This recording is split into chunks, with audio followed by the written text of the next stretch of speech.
Hola, hola, bienvenidos a un nuevo video. Pues vamos a continuar con este libro 12 relatos selectos y el día de hoy vamos a continuar con el capítulo 3, que está titulado Elías, y dice que está escrito por Leo Tolstoy. Ok, espero haberlo pronunciado bien. Dice: había una vez un bashkir llamado Elías que vivía bajo el gobierno de Ufa. Su padre, quien había muerto un año después de haberle buscado una esposa, no le dejó gran herencia. Para entonces, Elías solo tenía 7 yeguas, 2 vacas y 20 ovejas. Como Elías era un buen administrador, progresó pronto. Él y su esposa trabajaban desde el amanecer hasta el anochecer. Ambos se levantaban mucho más temprano que todos los demás y se acostaban muy tarde. Por esta razón, sus posesiones aumentaban cada poco a poco. 35 años más tarde, ya Elías contaba con 200 caballos, 150 cabezas de ganado y 1,200 ovejas. Sus empleados cuidaban del rebaño y del ganado mientras las empleadas ordeñaban las yeguas y las vacas. Fabricaban kumis, mantequilla y queso. Lo cierto es que ahora Elías tenía de todo y en abundancia. Todos en la región envidiaban a Elías. La gente decía de él: Elías sí que tiene suerte, él tiene de todo y en abundancia. Este mundo debe ser una delicia para él.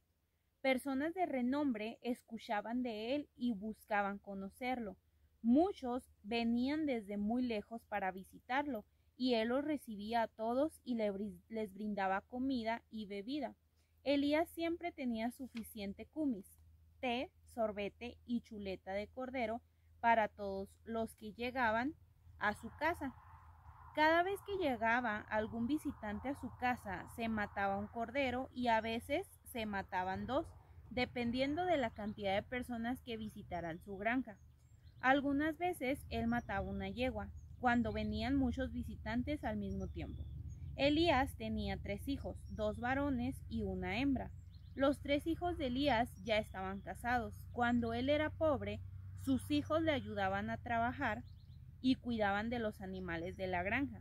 Sin embargo, después que él se hizo rico, sus hijos mancharon su reputación. Uno de ellos se dio a la bebida y se convirtió en un borracho habitual. Al mayor de ellos lo mataron en un alboroto callejero. El más joven de los muchachos se había casado con una mujer muy terca y dejó de obedecer a su padre. Por esta razón, ellos no pudieron seguir viviendo juntos con Elías. Al separarse este joven de su padre, Elías le dio a su hijo una casa y parte del ganado, lo cual hizo que disminuyera su riqueza. Poco después, una peste afectó las ovejas de Elías y muchas murieron. Luego, él tuvo una mala cosecha y la misma cosecha de heno se perdió, causando la muerte de gran parte del ganado durante ese invierno. Entonces el kirguís capturó los mejores de sus caballos y los bienes de Elías fueron desapareciendo poco a poco. De la misma manera en que sus bienes disminuían, así también disminuían su fuerza física, hasta que para cuando él tenía 70 años ya había empezado a vender sus pieles, alfombras, sillas de montar y también sus tiendas. Luego tuvo que deshacerse del ganado que le quedaba, y fue entonces cuando se halló frente a frente con la miseria. Antes de él darse cuenta, ya lo había perdido todo. Ahora en su vejez, tanto él como su esposa tuvieron que servir de criados para poder comer. A Elías no le quedó nada excepto la ropa que tenía puesta, un manto de piel, un vaso, sus zapatos de diario, sus chanclos, y su esposa Shamshemagi, quien para entonces ya estaba vieja. Para ese entonces el hijo que se había separado de él se había mudado a un país lejano. Su hija ya había muerto y de esa forma la vieja pareja quedó sin tener quien les ayudara. Su vecino Mahoma Shah se compadeció de ellos. Mahoma Shah no era ni pobre ni rico, pero vivía bien y era un buen hombre. Él recordó la hospitalidad de Elías y compadeciéndose de él le dijo: Elías, ven a vivir conmigo tú y tu vieja esposa. Durante el verano ustedes pueden trabajar en mi siembra de melón según sus fuerzas se los permitan, y en el invierno podrán alimentar mi ganado. Shamshemagi puede ordeñar mis yeguas y hacer kumis. Yo me encargaré de proveerles ropa y alimento.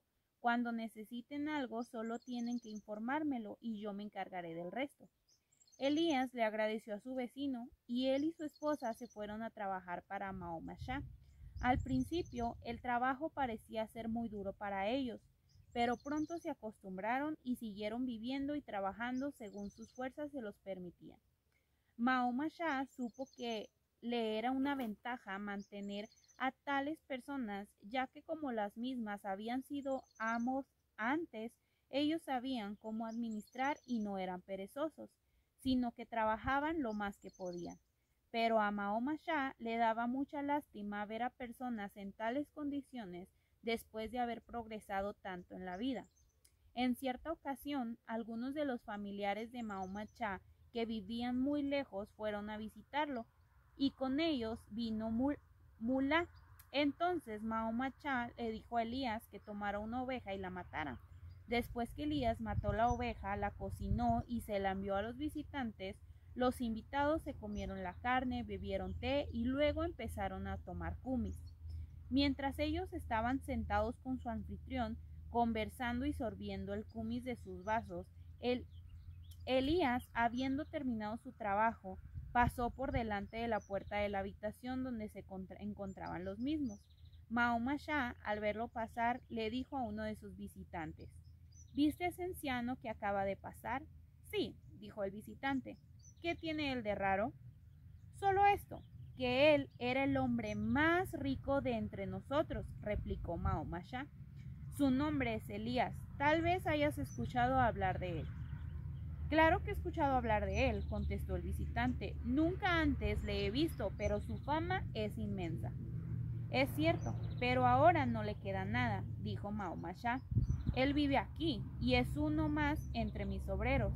También su esposa vive aquí. Ella es quien ordeña las yeguas. El visitante se quedó atónito. Entonces él chasqueó con su lengua, sacudiendo la cabeza, y dijo: La fortuna gira como una rueda. A unos se exalta y a otros humilla. ¿Acaso este hombre no lamenta toda su pérdida? ¿Quién sabe? Él vive tan calmado y pacíficamente. Además, él trabaja también. ¿Puedo hablar con él?, preguntó el visitante. Me gustaría preguntarle sobre su vida. Claro que puedes, replicó él hacendado. Y luego mandó a llamar a Elías desde su kibitaca, donde todos se encontraban reunidos. Babai, que en lengua del bashkir significa abuelo. Venga y tómese un vaso de kumis con nosotros, también traiga a su esposa. Elías entró con su esposa y luego de intercambiar saludos con su benefactor y los visitantes, tuvo una oración y se sentó cerca de la puerta. Su esposa pasó por entre la cortina y se sentó junto al ama de la casa. Entonces a Elías le pasaron un vaso de kumis y él deseó al amo y a sus visitantes buena salud. Luego se inclinó, tomó un trago y bajó el vaso con mucho cuidado. ¿Y bien, Babai?, dijo el visitante que quería hablar con él.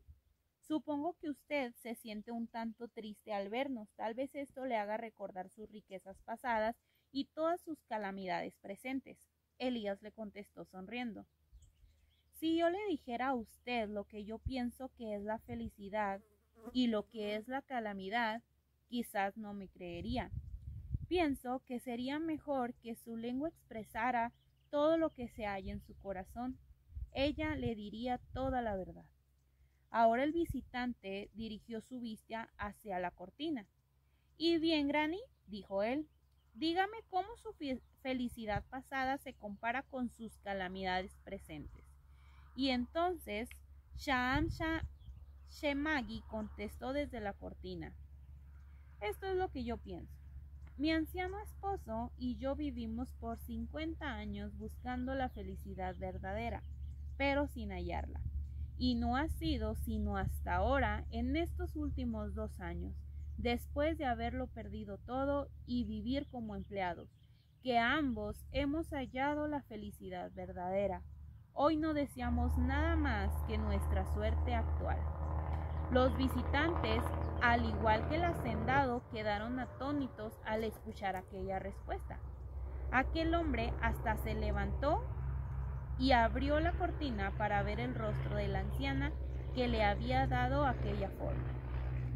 Y allí estaba ella con los brazos cruzados, mirando hacia su querido esposo con una sonrisa en sus labios. En ese mismo instante, él también le sonrió a ella. Entonces la anciana prosiguió hablando. Lo que les digo es cierto, yo no estoy bromeando. Por casi medio siglo estuvimos buscando la felicidad verdadera, y mientras éramos ricos no pudimos hallarla. Ahora que no nos queda nada y que trabajamos como empleados, es que hemos hallado una felicidad que no cambiaríamos por nada. A lo que el visitante contestó: pero, ¿en qué consiste la felicidad de ustedes? Entonces ella contestó: bueno, en lo siguiente. Cuando mi esposo y yo éramos ricos, nosotros teníamos tantas preocupaciones que no teníamos tiempo para hablar mutuamente, ni para pensar en nuestras almas, ni mucho menos para orar a Dios.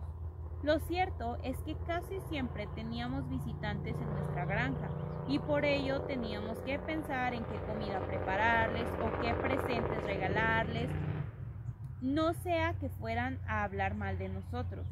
Cuando los visitantes se marchaban, nosotros teníamos que vigilar a nuestros trabajadores, quienes siempre trataban de esquivar el trabajo y a la vez tomar la mejor comida. No obstante, al mismo tiempo, nosotros buscábamos arrebatarles toda la comida y el salario que pudiéramos. De esa manera pecábamos. Además, nosotros vivíamos en un constante temor de que algún lobo matase a cualquiera de nuestros potros, o de que los ladrones se robaran los caballos. De noche nos quedábamos despiertos, preocupados, no sea que las ovejas recubrieran sus corderillos y los mataran. Entonces nos levantábamos para asegurarnos que todo estuviera bien. Tan pronto como terminábamos, con una cosa, otro problema aparecía. Por ejemplo, cómo hallar suficiente forraje para el invierno, y además mi esposo y yo siempre estábamos en desacuerdo. Si él decía que debíamos actuar de esta o de aquella manera, yo siempre difería con él y empezábamos a disputar, pecando una vez más. Y así pasábamos de un problema a otro, de un pecado a otro, y sin poder hallar la felicidad verdadera. Muy bien, ¿y qué de ahora?, preguntó el visitante. Ahora, cuando mi esposo y yo despertamos cada mañana, siempre tenemos una palabra amorosa el uno para el otro. Además, nosotros vivimos en paz y ya no discutimos para nada. Nuestra única preocupación es servir a nuestro amo lo mejor posible. Trabajamos según nuestras fuerzas nos lo permiten y lo hacemos de buena voluntad, cosa que nuestro amo no tenga pérdidas sino ganancias por medio de nuestro servicio. Y gracias a Dios, cuando entramos a la casa siempre tenemos algo de comer para nuestro almuerzo o para la cena. Todavía podemos disfrutar de un buen vaso de kumis para tomar. Cuando hace frío tenemos leña y todavía tenemos nuestros mantos de piel. Y además ahora tenemos más tiempo para conversar, más tiempo para pensar en nuestras almas y mucho tiempo para orar a Dios. Por todos estos 50 años hemos estado buscando la felicidad verdadera y no ha sido sino hasta ahora que por fin la hemos hallado. Entonces el visitante se rió a carcajadas. En ese momento Elías dijo: no se rían, amigos, esto no es ninguna broma, es la realidad de la vida. Nosotros también éramos muy necios al principio y hasta lloramos la pérdida de nuestras riquezas. Pero Dios nos ha mostrado la verdad y nosotros se la decimos a ustedes, no para consolarnos a nosotros mismos, sino por el bien de ustedes. Luego el mulá, quien escuchaba con mucho interés, dijo: ese es un dicho sabio. Elías ha hablado la verdad con exactitud. Las sagradas escrituras también lo dicen de esta manera. Con estas palabras, los visitantes dejaron de reír y se quedaron pensativas. Bueno, pues pequeño historia de Elías nos muestra algunas cosas importantes, ¿verdad? Que muchas veces uno se enfoca por tener cosas materiales, por acumular riquezas en la tierra, por uno como ser humano, ¿verdad? Siempre trata de tener lo mejorcito, de trabajar pues para darse una vida mucho mejor, para, como les digo, acumular riquezas. A lo mejor uno no puede acumular una riqueza como un millonario, ¿verdad? Pero sí procuramos darnos nuestros lujos. Pero es verdad que entre uno más está buscando, o sea, uno no realmente, entre más tienes, eres menos feliz, porque como lo decía aquí esta pareja, ¿verdad? Que como ellos tenían todo en abundancia, pues tenían muchísimas preocupaciones, que no fueran a llegar ladrones, que no fueran a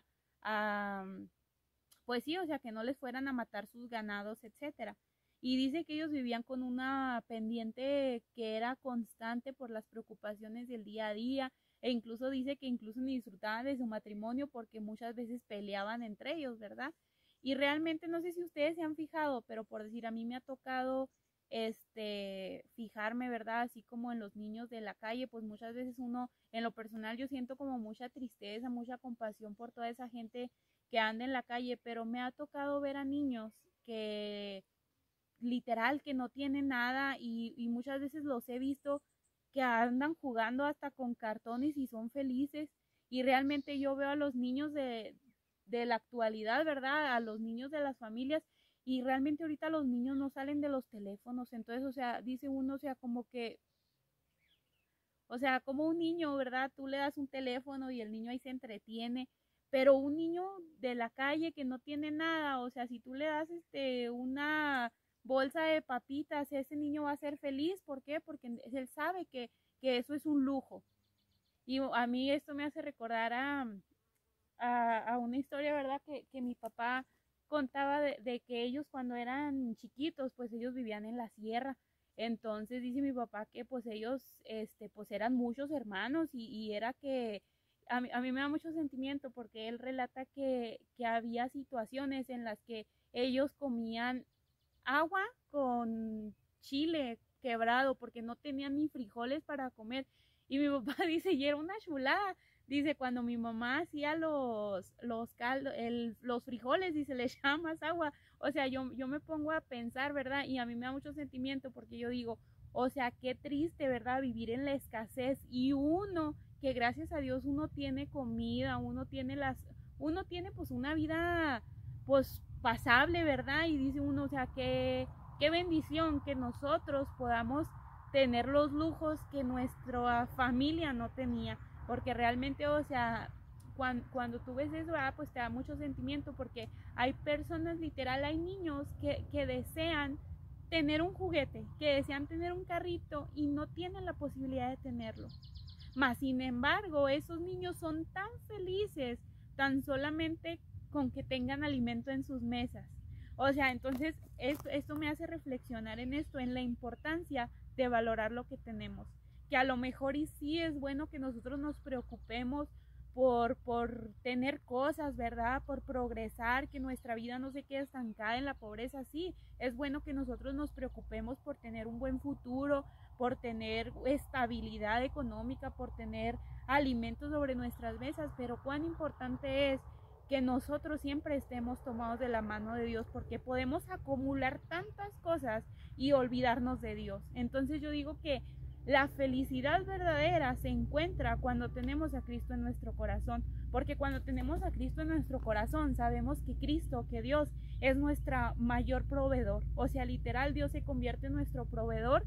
Así que hay una frase que dice que estando ricos la gente es pobre, pero cuando la gente es pobre y tiene a Cristo en su corazón es realmente rico. ¿Por qué? Porque uno sabe, cuando uno tiene a Cristo en su corazón, uno sabe que con Dios uno tiene todo.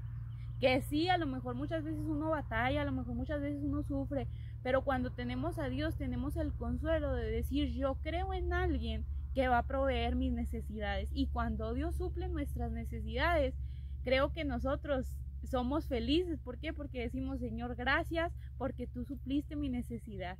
Y es ahí que nuestra fe se incrementa y que nosotros somos doblemente bendecidos, ¿verdad? Por eso yo pienso que la felicidad verdadera no se trata en las cosas que tú tengas, en el trabajo que tú tengas, a lo que te dediques, en las posesiones que tú tengas, no.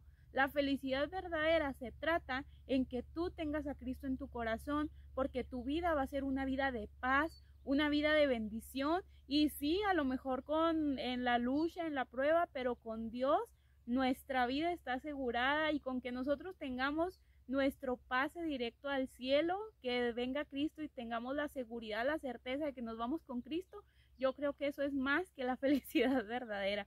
Así pues, no sé, espero que les haya gustado este tercer capítulo de este libro de 12 relatos selectos, y nuevamente pues les doy las gracias por haberme acompañado en este video y nos vemos en el próximo video. Bendiciones.